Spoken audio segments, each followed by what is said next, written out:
Agora, a voz do pastor, com Dom Luiz Fernando Lisboa. Louvado seja nosso Senhor Jesus Cristo, para sempre seja louvado. Queridos irmãos e irmãs, hoje 30 de outubro. Ontem terminou em Roma a 16ª Assembleia do Sínodo dos Bispos, que teve a participação de 365 pessoas, homens e mulheres de todo o mundo, leigos e leigas, religiosos, religiosas, padres, bispos, diáconos, cardeais, junto com o Papa. Durante todo o mês de outubro, refletiram, rezaram, escutaram o Espírito Santo, escutaram-se uns aos outros.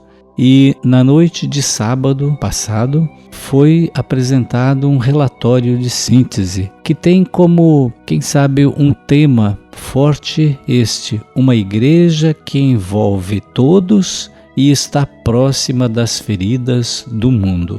Esse relatório foi publicado, como disse, no sábado, um relatório de síntese na conclusão desta primeira sessão da 16ª Assembleia Geral do Sínodo sobre Sinodalidade. Em vista da segunda sessão, que será em outubro de 2024, são oferecidas reflexões e propostas sobre temáticas como o papel das mulheres e dos leigos, o ministério dos bispos, o sacerdócio e o diaconato, a importância dos pobres e migrantes, a missão digital, o ecumenismo e os abusos vários. Mulheres e leigos, diaconato, ministério e magistério, paz e meio ambiente, pobres e migrantes, ecumenismo e identidade, novas linguagens e estruturas renovadas, antigas e novas missões, também digitais,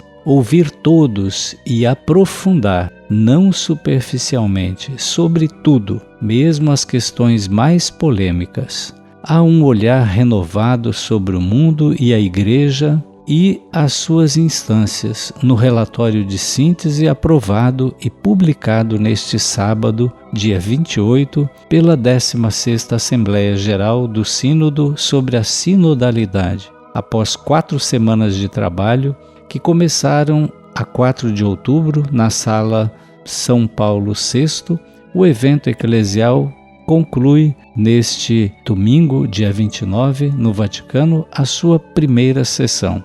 Na verdade, concluiu no sábado. Domingo haverá apenas a missa de conclusão. Cerca de 40 páginas desse documento, fruto do trabalho da Assembleia que se realizou enquanto velhas e novas guerras assolam o mundo, com o drama absurdo de inúmeras vítimas. O grito dos pobres, dos que são obrigados a migrar, dos que sofrem violência ou sofrem as consequências devastadoras das mudanças climáticas, ressoou entre nós não só através da mídia, mas também das vozes de muitos, pessoalmente envolvidos com suas famílias e povos nesses trágicos acontecimentos, diz o documento. A esse desafio e a muitos outros, a Igreja Universal tentou oferecer uma resposta nos círculos menores e nas intervenções. Tudo foi reunido no relatório de síntese, dividido em 3 partes, que traça o caminho para o trabalho a ser realizado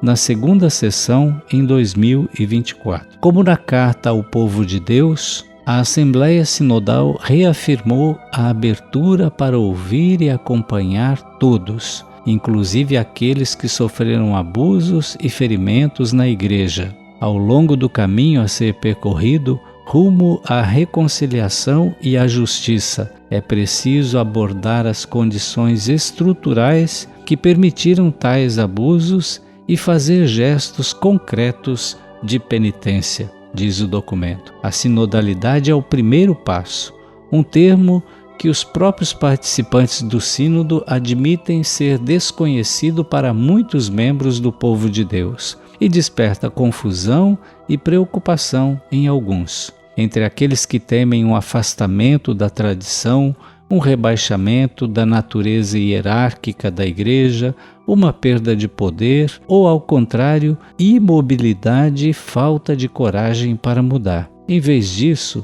sinodal e sinodalidade são termos que indicam um modo de ser igreja que articula comunhão, missão e participação.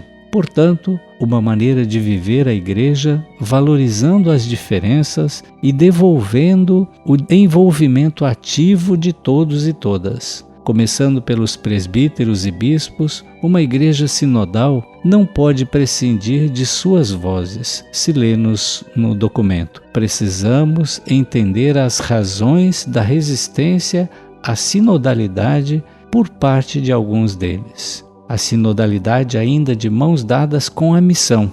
É necessário que as comunidades cristãs compartilhem a fraternidade com homens e mulheres de outras religiões, de outras convicções e culturas, evitando, por um lado, o risco da autorreferencialidade, ou seja, ficar olhando só para si mesma, e da autopreservação, e, por outro, o da perda da identidade. Neste novo estilo pastoral, parece muito importante para muitos tornar a linguagem litúrgica mais acessível aos fiéis e mais incorporada à diversidade de culturas. Um amplo espaço no relatório é dedicado aos pobres, que pedem à Igreja amor, entendido como respeito, acolhimento e reconhecimento. Para a Igreja, a opção pelos pobres e pelos descartados é uma categoria teológica, antes de ser cultural, sociológica, política ou filosófica, reitera o documento, identificando como pobres também os migrantes, os indígenas, as vítimas de violência, de abusos, especialmente as mulheres, de racismo e tráfico, pessoas com vícios, minorias, idosos, abandonados, trabalhadores explorados. Diz o documento, os mais vulneráveis dos vulneráveis, para os quais é necessária uma defesa constante. São as crianças no ventre materno e suas mães, diz o texto da Assembleia, que afirma estar ciente do grito dos novos pobres, produzidos pelas guerras e pelo terrorismo, também causado por sistemas políticos e econômicos corruptos. Nesse sentido, exorta-se um comprometimento da Igreja tanto com a denúncia pública das injustiças perpetradas por indivíduos, governos e empresas, quanto com o engajamento ativo na política, nas associações, nos sindicatos e nos movimentos populares, sem descuidar da ação consolidada da Igreja nos campos da educação, da saúde e da assistência social, sem qualquer discriminação ou exclusão de quem quer que seja. O foco se concentra nos migrantes e refugiados, muitos dos quais carregam as feridas do desenraizamento da guerra e da violência. Eles se tornam uma fonte de renovação e enriquecimento para as comunidades que os acolhem e uma oportunidade de estabelecer um vínculo direto com igrejas geograficamente distantes. Diante de atitudes cada vez mais hostis em relação aos migrantes, o Sínodo convida a praticar uma acolhida aberta, a acompanhá-los na construção de um novo projeto de vida e a construir uma verdadeira comunhão intercultural entre os povos. Fundamental nesse sentido é o respeito às tradições litúrgicas e às práticas religiosas, bem como à linguagem. Por exemplo, uma palavra como missão, nos contextos em que a proclamação do Evangelho tem sido associada à colonização e até mesmo ao genocídio, está carregada de um doloroso legado histórico e dificulta a comunhão. Evangelizar nesses contextos requer o reconhecimento dos erros cometidos, aprendendo uma nova sensibilidade para essas questões, afirma o documento. O documento ainda fala sobre o racismo, a xenofobia, sobre as igrejas orientais, participaram alguns membros, sobre os leigos e as famílias, sobre as mulheres. É um forte compromisso pedido à igreja para acompanhamento e compreensão das mulheres em todos os aspectos de suas vidas, incluindo os pastorais e sacramentais. As mulheres, diz o documento, exigem justiça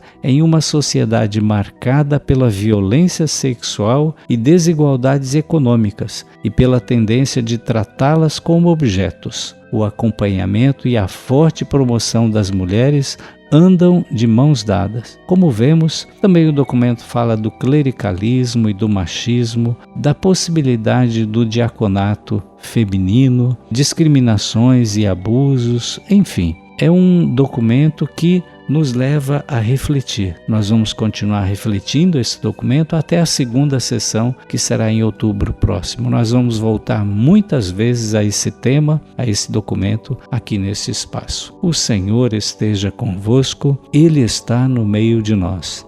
Abençoe-vos o Deus Todo-Poderoso, o Pai e o Filho e o Espírito Santo. Amém.